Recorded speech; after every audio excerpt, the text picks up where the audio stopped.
Hello DSO గారు నమస్కారం.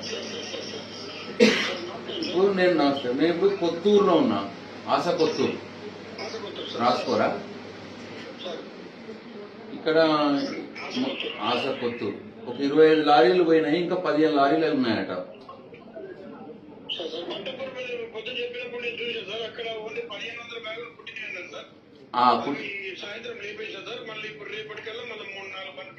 Thank you. రేపు 3-4 బండ్లు పెడితే బట్టాపూర్ లిఫ్ట్ అయిపోతుందా? Thank you. ఇంకొద్ది ఆశ కొత్తూరు చూడరా. ఇప్పుడు నాకు బట్టాపూర్ది కూడా వాళ్ళు ఏం చెప్పారంటే, మరి వాళ్ళు నాకు చెప్పింది వాళ్ళు 2000 సంచులు రెడీ ఉన్నాయి.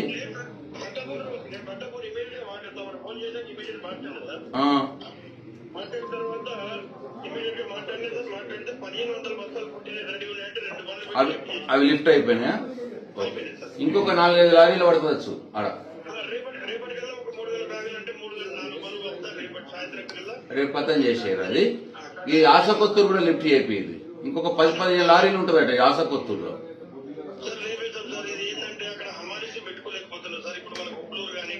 అడ్జస్ట్ చేయండి ఆ సొసైటీ వాళ్ళను. వాళ్ళే ఉన్నారు, మీరు పక్క క్లోజర్ సొసైటీ వాళ్ళ నుంచి పిలిపించుకోండి, కొంచెం ₹1-2 ఎక్కువ ఇచ్చినా వస్తారు. నేను కూడా చెప్తా వాళ్ళకి.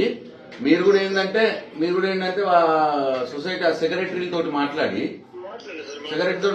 అరేంజ్మెంట్ చేయించి ఆ పక్క నుంచి అమ్మాయిని ఇంటి తెప్పించడం ఏదో ఒకటి చేసి లిఫ్ట్ చేయించారు. మళ్ళీ వాహనం పడితే ఇబ్బంది అవుతుంది. డిఎస్ఓ గారు కమ్మర్పల్లి చైర్మన్ గారికి విజేందర్ రెడ్డి గారితో కూడా ఫోన్ చేయించారు సార్.